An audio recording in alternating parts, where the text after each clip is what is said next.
All right, so journey is just about over. This is the last thing we need to consider. Handle the objections. You've made your presentation. You've got that close. Now what? No, we're going to figure that out. After we win the business, we have to understand that follow-up is the most important part, and that maintaining and strengthening the relationship means that we are going to provide ongoing service and support to that customer we just closed. So join me with me, and I'll go through some concepts that are important to remember through this PowerPoint video. Thanks.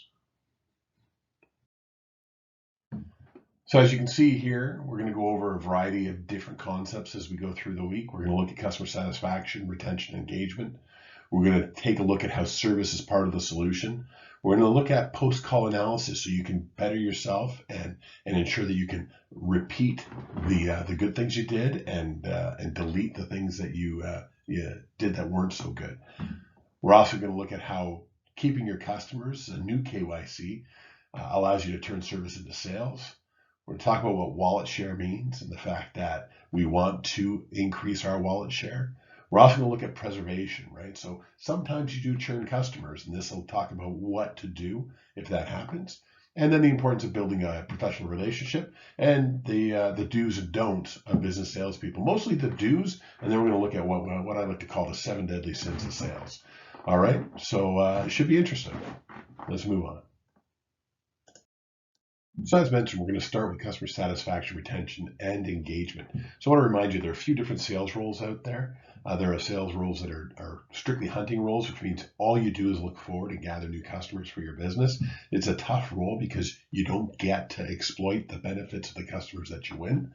There are account management roles, which means that you're focused on the customers that currently exist and you don't actually go out and look for new customers. So it's equally as difficult because you got to keep those customers happy the whole time, or else you don't get new customers without at least a hunter feeding those into you, which is fairly difficult. Most sales roles are a combination of the two. In other words, you hunt for new customers and then you get to feed off the benefit of what you've uncovered. In other words, you own that customer for life and you get to continue to develop the relationship with that customer. And that's the utopian sales position to be in, because customers will continue to buy from somebody they're satisfied with. Customer satisfaction is basically the customer's feelings towards the purchase they made, to the transaction they made with you. And it's important to understand that their perception is the key behind this. So just because you think you've done a good job doesn't mean that the customer is in agreement. Perceived satisfaction is the customer's feeling about the differences between what is expected from the solution you've talked about and what they actually experience when they make the purchase and follow that purchase through. So we kind of use this cart here, drawing here, that shows the expectation of the purchase and the actual experiences with the purchase, and then perceived purchase satisfaction. And that leads to repeat purchases. And then the little blue bubble that's partially covered by my video just says customer retention. And we get that customer retention. So you can see how that life cycle goes, right? What you promise, what they're expecting. If we haven't communicated that, we get that communication gap. Then purchase satisfaction, the perception is different between what we think and what they think. And that impacts repeat purchases and customer retention. So it's important to make sure that you're living to your commitments and your commitments are completely understood. So that's why it's important to look at the service component. What we need to start thinking about is those things we've already talked about in the earlier chapters. We talked about that relationship marketing, the transaction selling, the relationship selling, the partnering. But now we actually need to start thinking about the next step.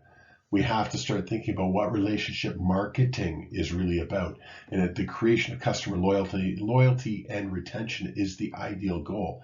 And we base it on the importance of customers' continual attention and their likelihood to buy and their likelihood to continue to buy and develop a larger portfolio. And we'll talk about wallet share later on in this presentation, right? But service and follow-up are those tools you have that allow you to keep and retain a customer. Because we all know that it costs a lot of money to pursue a new customer, but it's actually fairly cost effective to develop sales within the current customer that you have and keep them billing.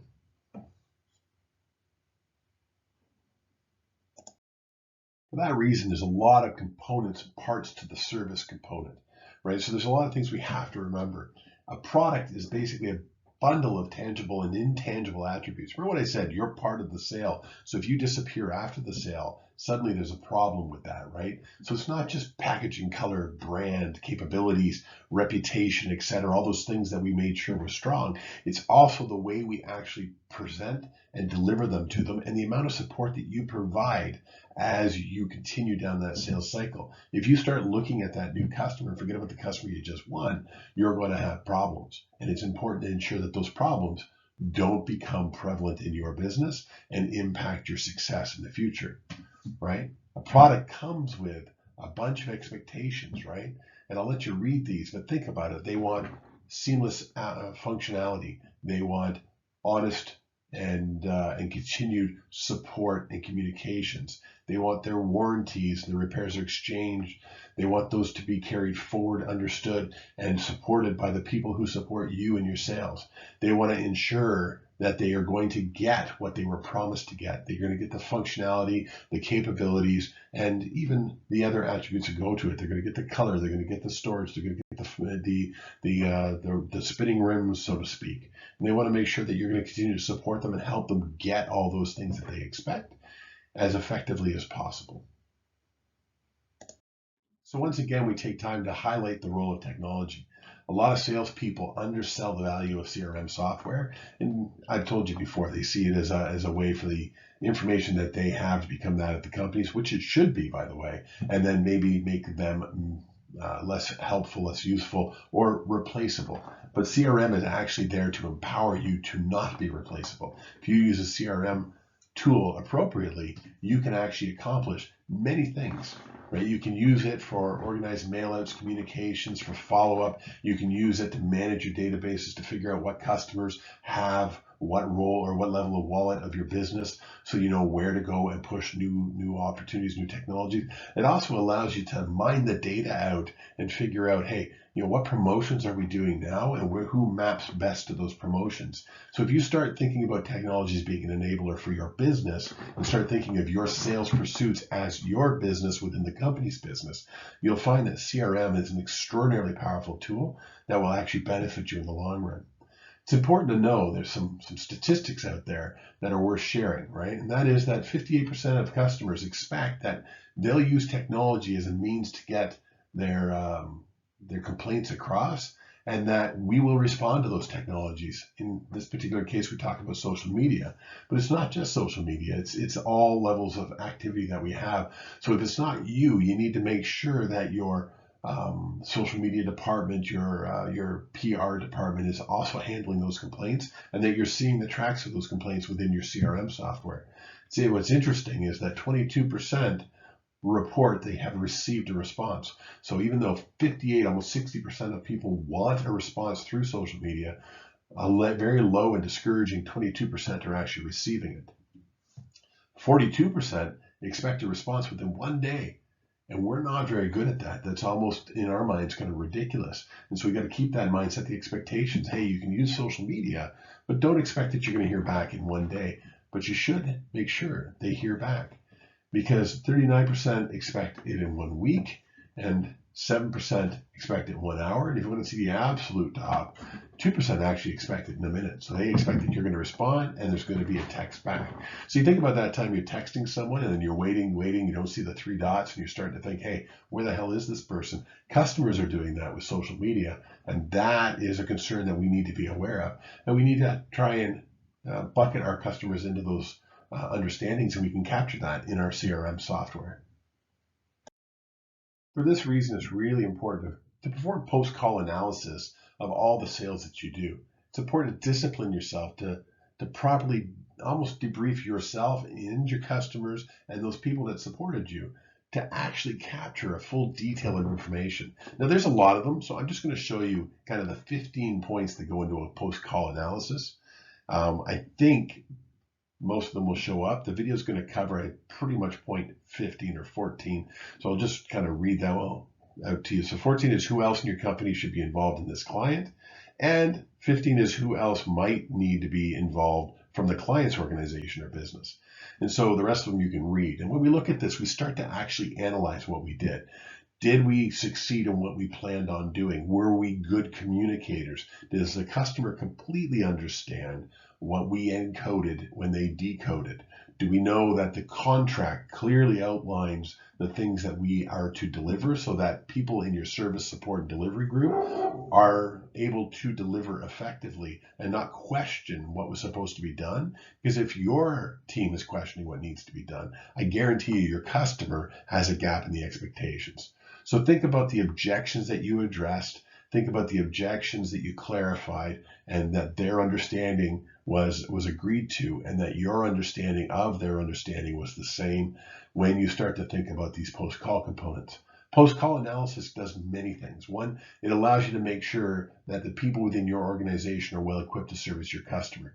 It allows you to ensure that you can reach out to the customer and meet new people and grow your wallet share and increase your penetration. And mostly it makes sure that you have a customer reference, right? So when they're excited and when they're happy about what you've done, they'll tell two friends who'll tell two friends and so on, at which point you start getting calls for your business. And it really makes the hunt easier. It really makes growth easier, and it makes you a super successful salesperson, which is ultimately the goal we're after.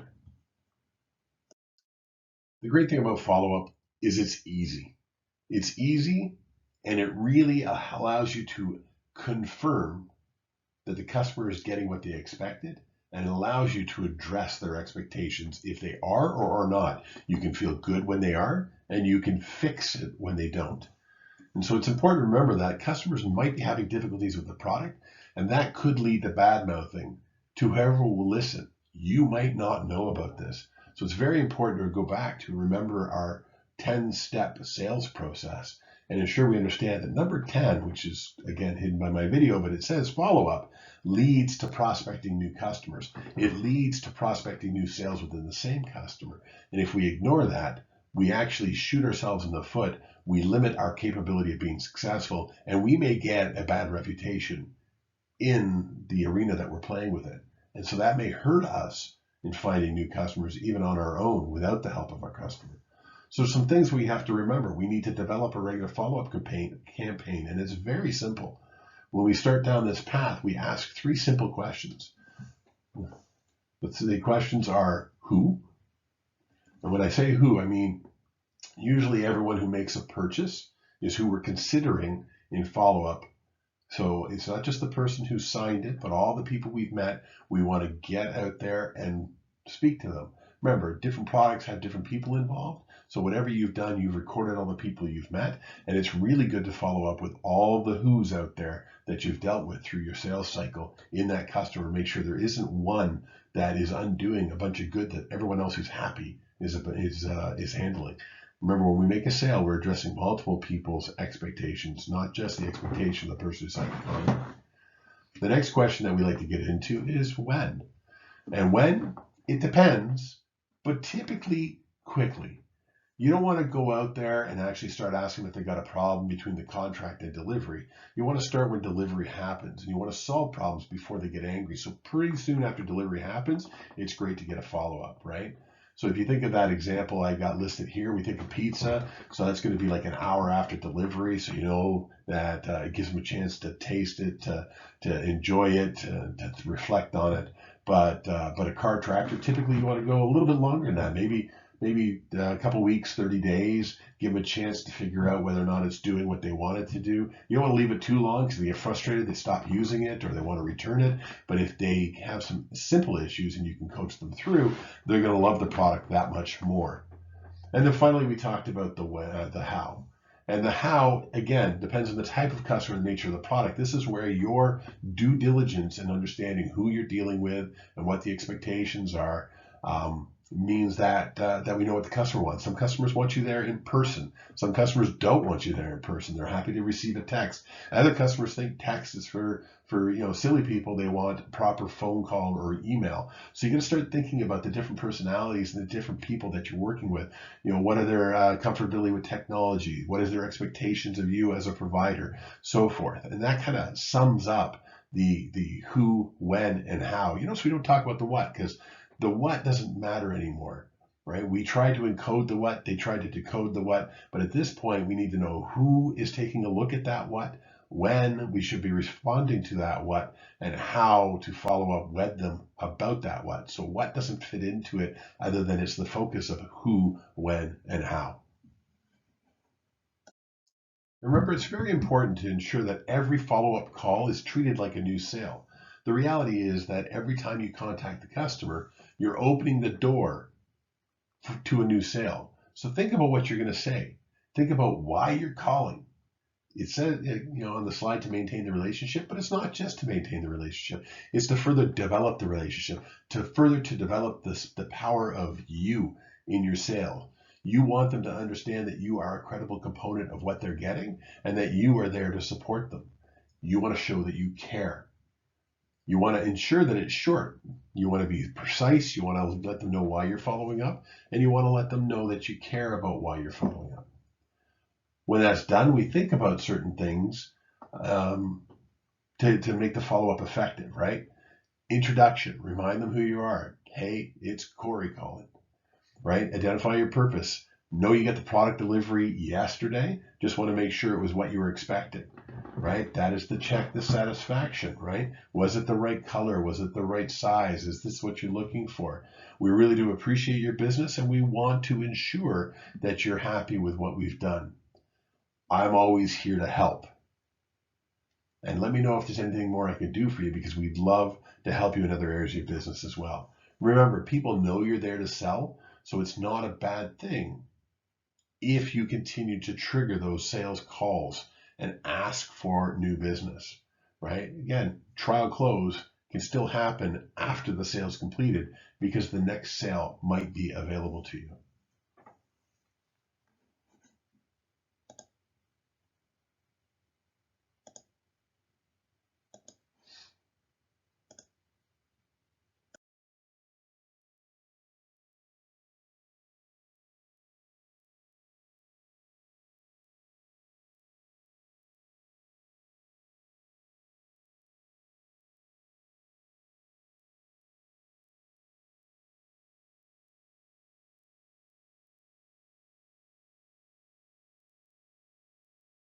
All right.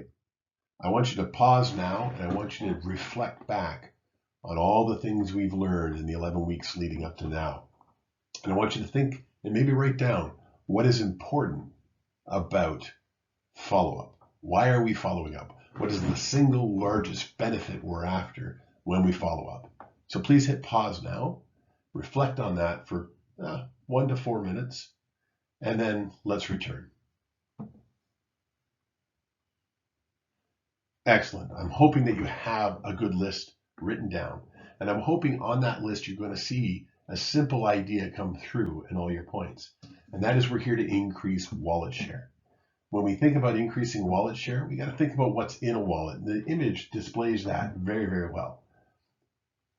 The wallet is the amount of money the customer spends in your area of business. And we want as much of that money as possible.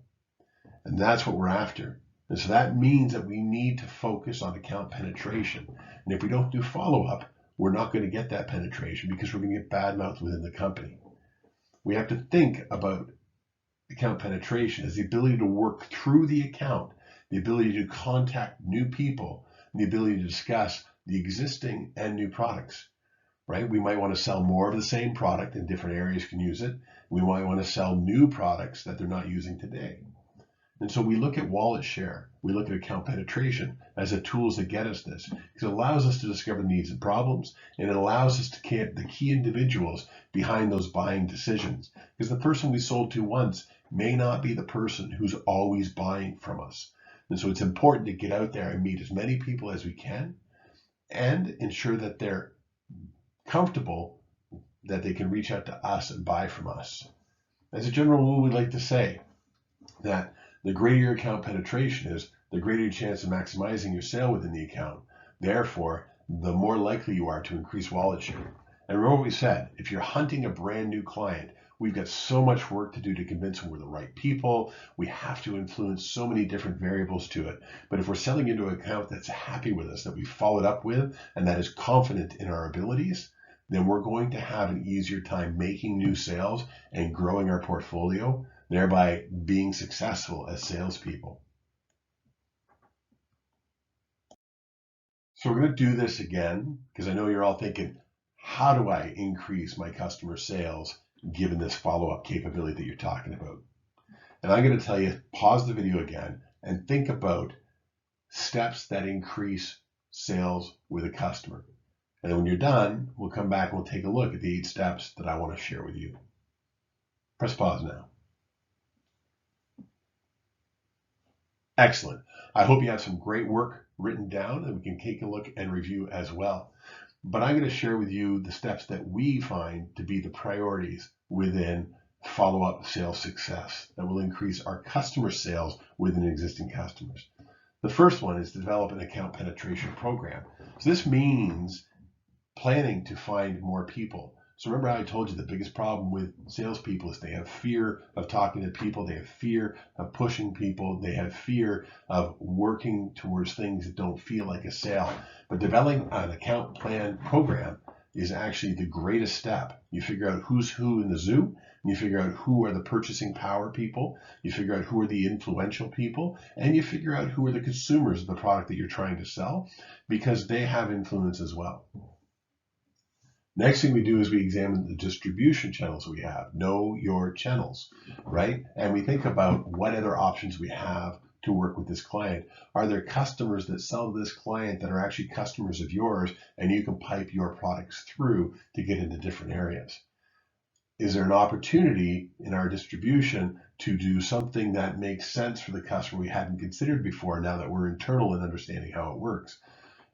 What are our choices, right? So this is where the KYC comes back. Know your customer, know your company, know your channels, know your choices, and we'll have no problem moving to a higher account wallet share with our customer.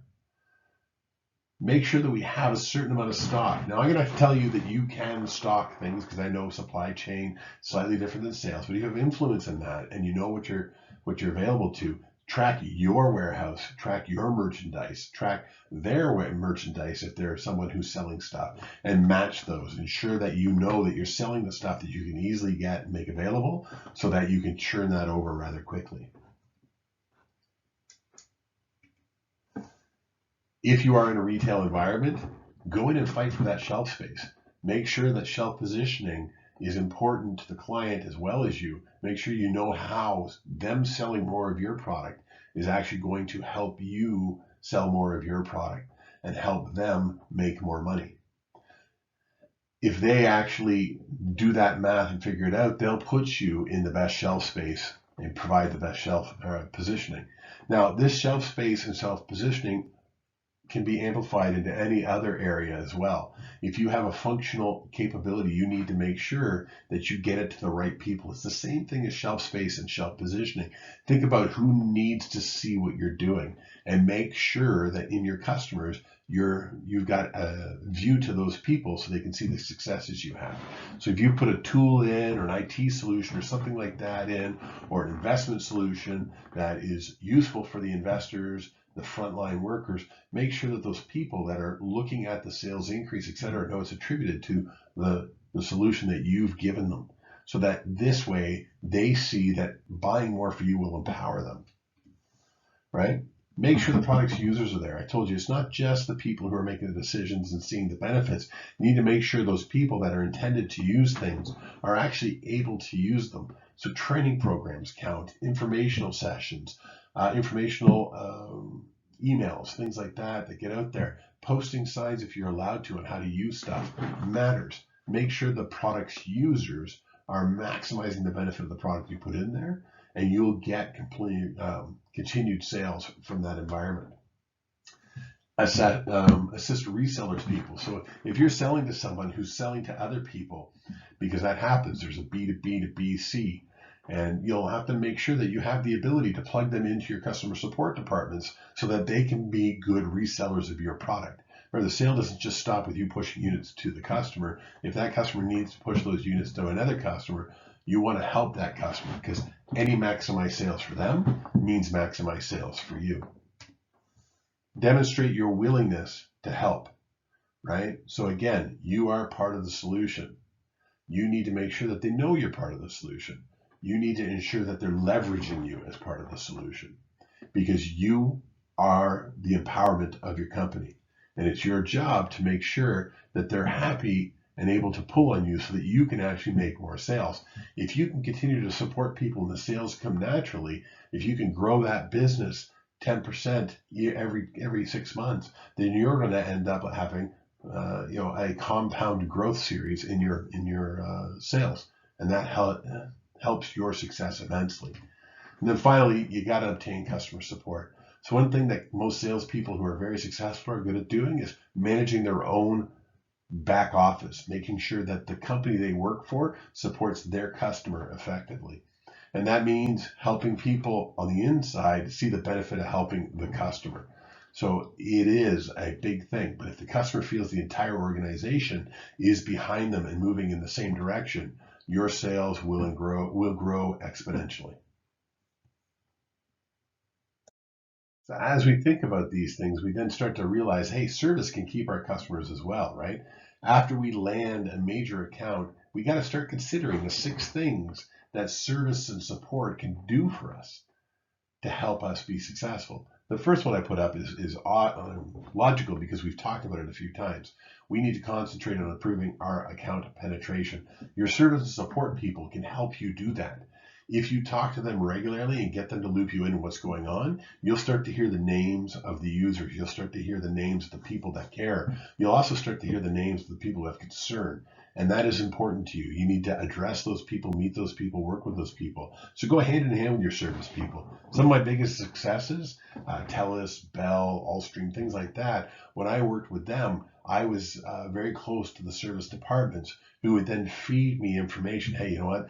They're loving the service, but the service is starting to struggle now to support their needs in this area. You might have an opportunity to go talk about that. And I would go increase their bandwidth, or I would go increase their service or bolt on another service to that. And it would help me grow exponentially my business year after year with these customers. And they loved me for it.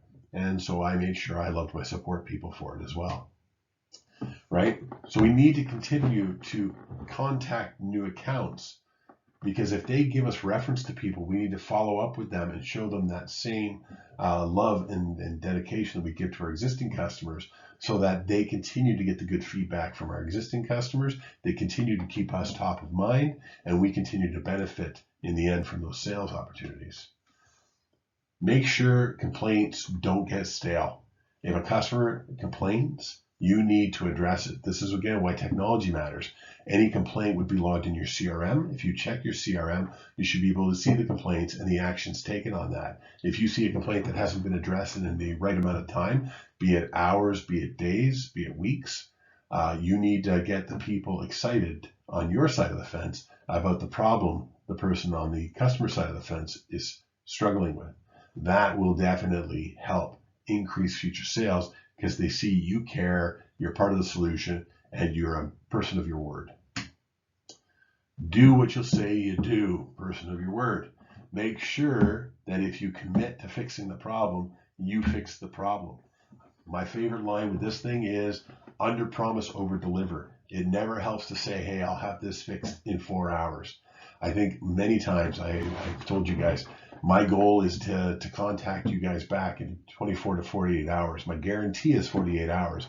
Quite often I get to you long before that, sometime in hours, but never longer than 48 hours. And that is because I am over delivering what I've promised. And I know I can. Sticks in business as well. If you know service recovery takes minimum of 24 to 72 hours, then what you want to do is you want to say to the customer, we'll have your business up and running again in 72 hours, and then fight for less. You can tell them that. However, I will do everything in my power to bring it online before that, and I'll keep you updated as to where we are. And then you keep them updated, and if you can get it up in 24 hours, they're going to be ecstatic that you are a person of your word and that you did what you said you were going to do. Provide service as you would to a royalty. So this just means treat them with the utmost respect. In other words, when they want service and whatnot, they become a visitor, somebody that you respect, somebody that you're going to follow up with. This is why I was saying there's a value in understanding who the important players are in your environment so that you can understand too how to treat them. Some people, royalty means treat them like your friend. They want to be treated that way, and your friend will get constant updates, but casual communication, things like that. Compared to a C-level person who might expect official reports, reports that are disseminated to other people, find out what they want, treat them like they want, and pamper them like you would royalty. And then finally, show your appreciation. I understand this is detrimental to your business, and that's why it's a priority to me. We do appreciate your continued service, and we will get this fixed. One of my best feedbacks were, and I think I've told you guys about this before, but we were supposed to outorder a dead service, and unfortunately my technical team outordered the active service, and we got creative in how we brought that back around. And we gave a nice discount, all this kind of stuff for the error that we caused. But in the end, the customer's CIO came to me and said, look, you know what, Corey, I just want to let you know, we know accidents happen, and we know that you can't always stop these things from happening. But the way our company does business, we always look and say, hey, if the customer is going to get invested and show into it, then it's the response to accidents that matter more than their ability to solve the problem. And the fact that you were attentive, that you showed the appreciation to our business, and that you gave us the updates that we required means that you're the partner of choice. We made a good decision regardless of the errors. So keep that in mind, because as I say, after that, my wallet share in that business just continued to grow, and people would think that outordering a service on them would negatively impact what you're doing, and it's not always the case. A lot of times that can actually show the capabilities that you have and trigger them to buy more from you. In fact, the year after that, I had tripled the business with that customer. All right, we briefly talked about cross-selling before, but it is a great way to increase your sales, right? And so we go back to that kind of KYC concept when we think about the 6 fundamentals of cross-selling, because cross-selling is a means to sell more of your products that are linked together with the product they've already purchased. So if you know your products, if you know your choices, if you know your company, and you know your channels, you have a great opportunity to sell more of those products.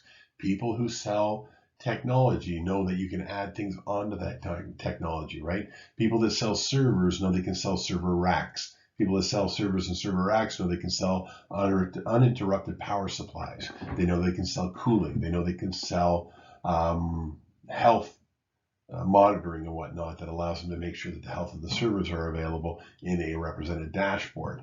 So they know that they can pull these things through. And as long as they know they've got the capabilities, you can continue to sell. So ensure that you know that your customers and their business, so you know which of those other products that you have are valuable. I still remember one of the places I was at, they had a UPS, and I talked to them about UPS, and they always said, well, they didn't need it, they already had the current UPS.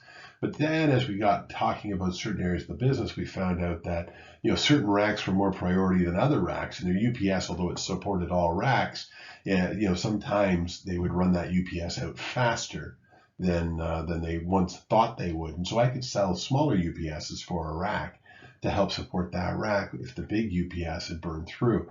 And so those types of things, again, are great little sales opportunities. Ask questions, listen for cues, right? So that doesn't stop. Active listening is always a requirement. So when you start asking the questions of all the people you start talking to, you need to record those answers. I always went with a little notebook around, and I can even show it to you here. I carried and keep all my notes in this. Still to this day, I keep my notes in it.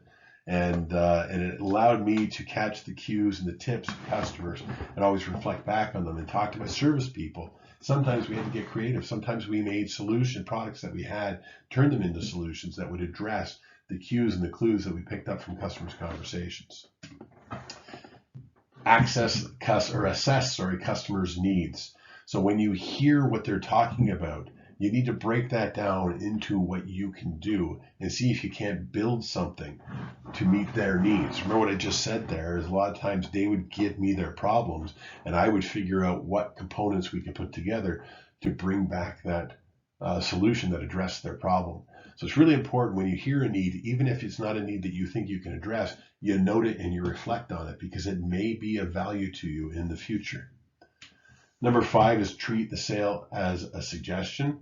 So remember, If you're going to sell something, it's always good not to do that hard push. We talked about closer in our last one, right? Be confident, learn what you're doing with the customer, right? Come up with some objectives that you're going to try and accomplish. Do a little bit of sales. We talked about that.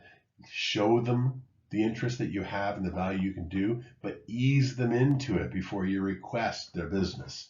So treat the sale as a suggestion, ease them into it. Follow that closer principle.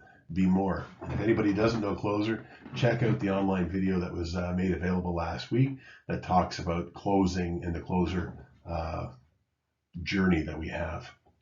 And then finally, don't make it difficult for the customer to say no. Never do that pleading, bittering like that, saying, hey, if this is something we could do, if you want me to explore it, I'll explore it. If you tell me to bugger off, then I will bugger off. No problem whatsoever. So it's always good to make it easy for them to evaluate it, but comfortable enough to say no. Again, been a really tough year. Please, I need this sale is not a tactic you want to use. Something I've been thinking about. You mentioned you have this problem. I can address that problem by doing this. Let me know if it's something of interest to you. If it's not, I'm cool with that too, but I'm here to help you. All right. So unfortunately, nothing ever goes 100% as planned. And so eventually you're going to lose a customer. And that's where preservation of that customer can help us recover those lost. And we need to remember some things about bringing that customer back. Because we lose a customer, we don't just throw them in the trash bin and say, the hell with that person, I'm going to move on, unless we fired them as a customer. And even then, we still want to watch to see if the problems move around and we can bring that customer back on board because the problem left. The reality is, if we lose a customer, a lost customer is easier to win back than it is to find a net new customer because they were with you for a while for a reason. And typically they want to come back if you're prepared to support them. And that means you have to think of 4 things that will help influence them to come back. Number 1, visit and investigate. If they've gone somewhere else and you know everyone who goes somewhere else has a worse time than they did with you, that makes you queen of the pigs, which isn't necessarily the best thing you want to be, but queen of the pigs still gets more business than all the other pigs. So make sure you go and visit and investigate and see what they're living through now that they've left you. That's an important thing. It also shows that you care. Don't walk in and start trashing the competition and saying, yeah, I told you were going to suck when you get there. No, you're not going to do that. You're going to go in there and say, wow, that's terrible. You know what? I know we failed you in some ways, but did we fail you that badly? And this way they can answer that question. Say, yeah, actually you did. You go, wow, okay, I didn't realize that. This sounds terrible now. And you learn, and it shows that you're learning, and they like that, right? Be professional in every single way that we talk about. And that goes back to what I just said there. They suck. No, it doesn't kind of play into it, right? Say, talk to them about the business need. Talk to them about what you're seeing. Talk to them about the improvements you made. But be responsible. Do not trash the other customer. Just talk about what you've done to become better at what you're doing and how you can help them with any troubles they've got right now. If they're having a great time, rise above. Excellent. Then it looks like you made the right choice. I mean, as your partner, that's what I'm here to do. I'm here to make sure that you guys are getting the best thing. Obviously, we couldn't deliver at your level. We can do so many other things that fit your level. So I'd like to just keep the relationship up, right? And once you do that, that shows that you're not being unfriendly. You're being decent, friendly about it. You're saying to them, let's renew this. Let's reinvigorate this. Let's explore other areas. Maybe they bought a service from you, and now you want to say, hey, why don't we just wheel it back to a product? Why don't you buy a product from me so you can feel comfortable about our capabilities again, and then we'll redevelop ourselves into that. Say, I'm not ready just yet. Then you know you got to keep calling, right? And if we keep calling, we'll ultimately undo the bad stuff that's happened.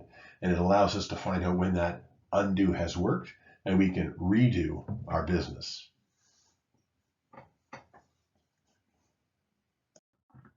I know what you're thinking. You don't plan on handling complaints. So why do you need to worry about handling complaints fairly? Because you're the salesperson. You're not the support person. But regardless of your role, you always need to have a plan for problem solving. Because believe it or not, in the sales career, many times it comes back to the contract you've written up, which means the support people need to reach out to the salespeople to understand what the difference was. Okay? Hey, salesperson, over here in support, we're thinking this, but the customer's saying that. Can you help me with this? Because we think their complaint's unfounded. So always have to plan for the problem solving, because it could come from the customer, it could come from your own organization. So ensure that you always gather as much information as you can. Make sure that you stay professional, that you're calm. Make sure you actively listen. Remember, let everybody say their part. Talk to your support people, then turn around and call the customer about it and understand what's going on, right? If you have the power to solve the problem, ensure you do so fairly. If the customer's complaints are invalid, you need to support your service department. But if the customer's complaints are valid, then you need to empower your service department to solve them. Don't always be the hero. Don't always solve it yourself. Sometimes helping the service people solve it so that the service people solve it means the customer will deal with the service people, and the service people will better understand what they can do next time and not have to call you, right? Ultimately, every time complaints come up, happy, speedy, completely. Those are the three things you want to remember. Be happy to help them, be speedy in your response, but solve the problem completely. If you gap on any of that, your management and handling of complaints will be largely ineffective. All right, so we're at another point there where I want you to stop and think about what we're building towards. Think about the 11 weeks. Think about the slides we've gone through today, the preceding 14 slides, as far as what's important in the salesperson career. And let's start to think about what's coming next. What are you trying to do for yourself? What are you trying to do for your company? What is it you're trying to build with customers? Think about that. Explore it. Give yourself 1 to 4 minutes again, and then return and hit play. For now, hit pause. All right, welcome back. I'm hoping you got to the point that you want to build credibility about yourself. You want to get a name in the environment. You want to be well known. You want to build a professional reputation. You want to be viewed as a professional that's respected by your customers and competitors. And you want to make sure that everybody in the marketplace you're servicing sees you in these things, in this role. And so that means think about the 10 points. I'm going to display the 10 points. They'll show up as we go. But I'm going to tell you, it comes down to some simple concepts that you can do all the time. And that is, think of security and confidentiality, right? Think about protecting the interest and natures of your customer. Don't share information that shouldn't be shared. I know we sign non-disclosures, confidentiality agreements, things like that, IP agreements, but you need to embrace that internally so it becomes part of what you do. You need to be knowledgeable, not just about your company, but about the industry. You need to know what they're going through, what's worked, what hasn't worked, what their challenges are, and what the opportunities are to fix those challenges. Think about that. Don't take advantage of customers that are in a dire need. Don't jack your price up because they're in a dire need. I remember I worked for a company that was trying to sell professional services, and their whole goal was if someone called in unexpectedly for help, they would charge them $700 an hour for a service that they would normally sell for $150 an hour. And that, to me, is extortion because the person's in a bad place. So I took it upon myself to sell them for a non-contracted rate, usually $225, and tell the customer following that they want to sign a contract with us so we have these after-hour supports in place. I can actually reduce that back to the contracted rate of $150 an hour. I had a lot of success with that, so much so that we kind of rebranded the approach in that company to be more of that nature. Go with a non-contracted, reasonable amount, offer them a contract. If they sign that, reduce the amount that they paid. So think about these types of things, right? You need to think about servicing your customer and servicing your business above all others, right? That's the call of duty that you've got, right? You don't, and certainly don't take your best customers for granted. Love them, hold them, cherish them, benefit them, and they will love, hold, cherish, and benefit you.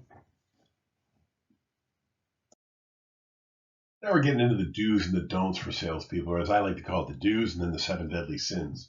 So there's a lot to think about on the do's. What I want you to do is pause again and think about, after the 11 weeks we've been studying all this information, what is it you think salespeople must do to appease the people they're trying to sell to? Because people want salespeople to have certain capabilities, to do certain things. So think about that, and then I'll share our list. Take 1 to 3 minutes, hit pause, write some stuff down, and then return. All right. I'm hoping you got a healthy list again. I'm hoping you're not just sitting there looking at me going, I'm just going to blow this off. Take the time to write this kind of stuff down, and it will be more meaningful for you. But that being said, I'm at a point where I'm willing to actually share what's been going on share the information that I want to get to you regarding the real dues for salespeople. So the first thing you want to do is advocate for the buyer within your firm. Remember what I told you, a great salesperson and the salesperson's key job is to sit on that fence between the customer's backyard and your backyard, lean as far into the customer's backyard as you can without falling over, and then you are a great salesperson. So you're like a customer's advocate in your own environment, but you're always keen to make sure that your environment will continue to operate. So you do things cleanly, above board, and profitably. Ensure you follow up after the sale. We've talked about it a lot today, but the thoroughness, the accuracy, and the continuation of follow-up after the sale to make sure that your product is flowing as it should, that you're meeting the needs of the customer, that you're abiding by the sales agreement, that is a huge plus for a salesperson. Know your product line. Know what can be done with it so that you are there to solve problems when problems start to come up. I do still recall, again, another place that we'd gone to. I sold a solution to them. They had something blow up internally. And I was the one who said, wait a second, our solution could do this for you. Would you be able to leverage that? And they were able to get their business up and running again because of something we were able to do that they didn't know about. And it made money for us, but it kept their business running, which was great. Understand the market. We've talked about that. But keep up to date on it. Read white papers. Read business papers, read customer annual reports, read their goals and whatnot. Be sure you know what your customers and your industry is doing. Read your company's prospectus as well. Understand what their goals are and what they're doing. Apply imagination. You are a solution provider, right? So you are part of what? The sale. I keep telling you that. And part of that is your creativity. Right? I'm going to tell you the success I've had every time I've been successful, not because we have a great product, it's because I can imagine a better way to use that great product. You should be able to do the exact same. Have knowledge of the buyer's product line. So if they're selling something, know where you plug into that. I remember when I was at Davis and Henderson, I worked there for a few years and then I left and I went to sell. I started selling to Davis and Henderson, and it was amazing the power I had in sales to help them because I understood the way not just their product line worked, but how they produced that product and so forth. And so I could offer them tons of solutions that would help them produce things better, faster, cheaper, which was important to them. So it's easy for them to come bring money to me if they knew they were going to make money in the process. Remember what I told you, people buy for one of three reasons. One, they want to create a new profit line. Two, they want to control a cost that's escalating. Or three, they want to reduce overall costs. All that comes down to money. Prepare. I told you several times, one of the biggest Achilles heels for a salesperson is lack of preparedness. I know this, I got this, I'm an expert, and then you don't do the research that's necessary. Read about the customer, plan for the situation, prepare, practice. I tell you right now, my kids are still shocked to see me at my age, with the experience that I have, practicing the presentations that I'm going to do over and over again to make sure that they're fluid. I never deliver them the way I've practiced them, but the practice allows me to deliver it naturally when the time comes. Remember to maintain contact. I told you the sales calls are everything. I'm going to send out information monthly. I'm going to call you quarterly. I'm going to, come to your site, take you out to lunch in some regularity. I want to meet you as a person from time to time. That kind of stuff. And make sure you stick with it. Don't ever let it fail or fall. Remember, customers will follow you if you move sales jobs. If they like you, they'll stay with the company if you're not present anymore and the company has supported them. Employ diplomacy. Right? So remember what I said there. We need to make sure that everything that we do is we look good in. So we work with diplomacy with our customers and all of their operating departments, and we work with diplomacy in our business with all of the operating departments. If we can be friends with both sides, then ultimately we can help our company solve problems for their customers or help their customers understand how they can solve problems we're having with our product. And that is our goal. All right. And then, as I say, possess technical education. So learn more. If there's courses put in place by your company, take those courses. Never stop learning. I told you I've been a career salesperson. I've taken so many training courses. I've delivered training courses. I've taken adult education courses, got my MBA in innovation. I've done leadership courses. I've just kept studying. I know some of us don't like school and we're kind of done with it. But if you continue to develop your knowledge and awareness in things that are important to your sales career, it will benefit you in the long run. Trust me. All right, I hope everyone's familiar with the 7 deadly sins. If you're not, pause now, take a look up those 7 deadly sins, and then come back to me. Hit pause now, check it. All right, welcome back. I'm hoping that you do now have kind of a grounding in the 7 deadly sins. What I'm going to do is link those 7 deadly sins to sales. So now you're going to get the 7 deadly sins of sales. What I'm going to do is take things like sloth, gluttony, envy, and whatnot, and link it to behavior salespeople exhibit regularly if they don't control themselves. And what I want you to do as experts now in sales, people, behavior, and approach is make sure you quash these within yourself. We're going to start with sloth. And simply put, I've told you several times, salespeople like to be lazy sometimes, and I don't want this crew to be some of them.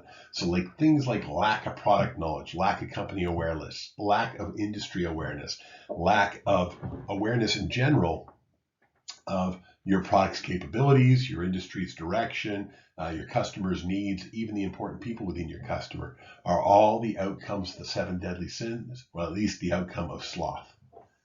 The next one we're going to look at is gluttony. I'm sure we all like that. We love to waste time. We like to go in and pontificate. Remember we talked about before, be short, sweet, and seductive. Remember what we said about not taking too much time to get information across. Remember what we said about being respectful of people. I don't want you to thank people for their time, but I want you to be respectful of the time. So things like time wasting, things like irrelevant information, things like sending over readings or emails or whatnot that don't add value, that's the stuff that is gluttonous. That's the stuff that we're trying to just be lazy salespeople. We go back to sloth. Not something we want to do. The next thing we're going to look at is pride. So remember what I said there too, is we think we're better than we are. That careful walk between aggressive and assertiveness, that careful walk between confident and arrogance. If we plan, we're confident and we're assertive. If we don't, we let our pride get the better of, we become aggressive and arrogant. Make sure you control your pride. Then we look at greed. As salespeople, we always want the success, we want the sale, and we start getting very pushy about this. We go back again to closer. Remember what I said, have your confidence, not arrogance, have your confidence, right? Learn about the customer, right? Don't waste time. Don't be gluttonous. Learn. Be objective, right? We're going to look at objective in the later 7 deadly sin. But remember, we sell, but we sell with ease. We don't get pushy. Keep that in mind, right? So you can even get to greed with close. Make sure we sell with ease. Then we look at lust. You say, how does lust fit into sales? I'm going to tell you right now, unprofessional conduct, right? We kind of get lustful and crazy when we start acting a little bit less like ourselves. We get lust after the product. We can get lust after the sale. We can get kind of crapping on our competitors. We can be pushy about the failures and whatnot of other divisions, etc. We lose that objectiveness. I told you we'd come back to the objectiveness and the capability that makes us a good salesperson. All right. Next one is wrath. Wrath, best linked to a lack of dependability, right? And this wrath now kind of goes to the customer's wrath at you or your internal group's wrath at you. The fact that you keep selling solutions that the customer cannot benefit from or the company cannot live up to, right? That is not where you want to be. Finally, we take a look at envy. And envy is, of course, the ability to promise more than we deliver. We envy the idea of being the perfect fit for them, so we start to overpromise and we underdeliver. And what I told you, it is better to underpromise and overdeliver, not over promise and under deliver. We want to make sure we're always being a person of our word. We want to make sure that sloth, gluttony, pride, greed, lust, wrath, envy don't enter into our play. We're good, solid salespeople that provide a good, solid solution to the customers that our company is able to support without issue. So I think if you can keep those 7 deadly sins in mind and the value that they bring and make sure they never enter your sales process, you'll end up taking care of the do's effectively without having any of the don'ts. So we're almost at the end, but what good would 12 weeks of sales awareness, sales training, sales capability, sales planning be without some words of wisdom for you upcoming salespeople? I want you to keep in mind that there are certain characteristics that we have of a professional salesperson that are deemed to be necessary to be successful. And so in the words of wisdom that we share, we want you to think about the service, the ability to analyze those needs, the ability to present product needs, that gain commitment. Think of the FAB, think of your USP, think of what I told you about as well, getting your inside support, getting your unique benefit statement figured out, figuring out what the need is of the customer and figuring out what the budget is. Then you can care for them, you can enjoy it, you can be in a relationship with them, and you can close naturally. You can get that outcome of closing without the pushiness of closing. And so knowledge versus wisdom basically comes down to what you do with knowledge rather than the ability to incur knowledge. So knowledge can be learned, but knowledge is not always relevant. Without wisdom, knowledge cannot be employed effectively. So when you think about the words of wisdom that I'm going to share with you, you got to think about some of them won't always be relevant to the situation you're in. Make sure you leverage that. Wisdom comes from experience. You're going to go out there with all the knowledge. You're going to use this knowledge. You're going to make mistakes. You're going to actually log those mistakes. Go back to the book, and you're going to actually become aware of it. And you will constantly review post-call analysis, follow up, ask customers what you did well, what you didn't do well, build those relationships, and constantly reinvent yourself and make it better. Because remember, if customers are truly important, their needs come first, right? Sellers should care about their customers as much as themselves. It's really important to ensure that you sit on that fence, reaching into your customer's backyard as far as you can without ever falling off it. So you care about your company, you care about you, and you care about your customer equally. All right, so now you see the value of wisdom and sales wisdom, the differentiation between wisdom and knowledge. I'm going to share with you some sales wisdom that's been gathered over the years that you can now ingest as knowledge and then use in your experience to redevelop your own wisdom and the wisdom for others. You're going to see a lot pop up now. I'll let you read them as I talk to them, but I want to remind you of a few things, and that is it's inevitable that you'll lose customers. So remember that. Right now, customers have so much choice available to them, and there's so much information available to them that they will ultimately develop their own understanding, needs, and requirements. And that will lead to a level of churn, 3 to 15%. That will probably lead to an understanding of information out there that is valuable to them that you might not have been able to communicate effectively. And so that's why we do need to remember to remind them that you are a trusted resource, that you care about their business and they want to develop on that. What's really important is remember that 80% of your profits come from 20% of your customers. So know who those 20% are. Know that 80% of your productivity comes from 20% of your work. Know what work that is that gives you the benefit of the 80%, and focus on those. Because if you focus on those, you won't have problems like having other people buy with other customers, because they will be those customers that are having a positive shared experience, and they will tell others about that to get you new business. You also won't get that vacant exit. In other words, those people that don't complain but leave, because only 1 out of 26 people complain. The rest stay quiet about it and leave. And understand, when a customer complains, it means that they want to stay with you, but they need you to solve some problems. So don't think of a customer complaint as a problem. If you see a repetitive complaint, and it's noise and untrue and all that kind of stuff, you can evaluate it differently. But for the most part, if one person's complaining, the problem exists. There's a lot of people that are experiencing it as well and not concerned about it. That person that's complaining is trying to help you with your business. It's easier to sell to people who are happy. So you can enhance your business, you can sell to new customers that they know, and you can sell more to get more of their wallet share, increase your penetration if they're happy with you.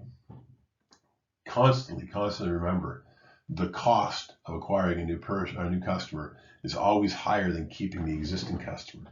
That's important to you, that's important to your company, and that's important to your customer. You got to keep that in mind too. Customers don't want to leave you because it actually costs them more to leave you. So if they are leaving you, then obviously there's a huge problem out there and you need to be aware and address that.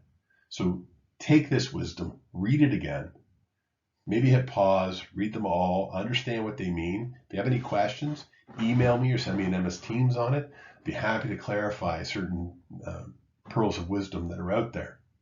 But this stuff will change how successful you are out there if you bring it into your knowledge banks and start to develop it forward. So now that we're kind of at the end of week 12, I want to land on and end on caring. And a reminder that caring builds relationships and it builds sales.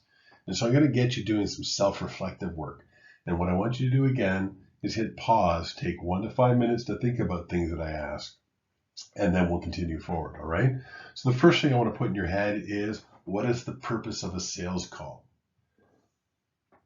Hit pause now, 5 minutes to reflect, hit play again. See you shortly. So now I'm going to actually put you in a position where you're going to compare two thoughts.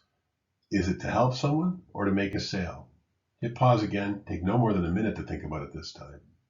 Then we'll resume. I'm really hoping that you decided it's to help someone, because that's what we've been trying to teach over the last 12 weeks. That is that the sale is about helping someone. The sale is the outcome of you being confident, learning about the customer, being objective in your approach, and then selling them on what your capabilities are, easing them through to that contract, and then requesting the business. So we don't want to make the sale. We need to make the sale. We want to care about the customer so that we have that sale outcome. As I said, everyone knows you're there to sell, so we don't need to be obvious about it. Let's show them we care, and closing will come easier. Next question. Is caring seen? So pause now, take 5 minutes to think about that. Welcome back. I'm really hoping you came to the understanding that it's an attitude that reveals itself, maybe not naturally through action, but if you reflect on it, you will realize that it is through action that it comes about. So if you thought, hey, yeah, it can be done, and you didn't really think about what shows, it's all the things you do and all the things you empower your company to do and all the capabilities you bring to your customer that show you care. It's that breadth of action that you do. Remember, all the sales do's, the wisdom that we shared, that's important stuff. The glutton stuff, the 7 deadly sins, that is the stuff that shows that you don't care, but it's visible. So remember, your actions speak louder than your words often, and that caring is one of those things that is an outcome of the actions. Next question. Is caring hard to do? Again, pause for about 5 minutes, think about this. Think why, think what the challenges might be, what's easy about it, what's not easy about it, and then decide, is it hard to do, or is it just something we can do naturally? Pause now. All right, welcome back. So I'm hoping that you realize that, yeah, caring is actually hard to do, but the value of it is long-term relationships which extend in the future, bring you wallet share, bring you more sales, bring you customer relationships that introduce you to new customers, to new opportunities, to new revenue streams that will make you successful. That is a big component of sales. It's the biggest component of sales.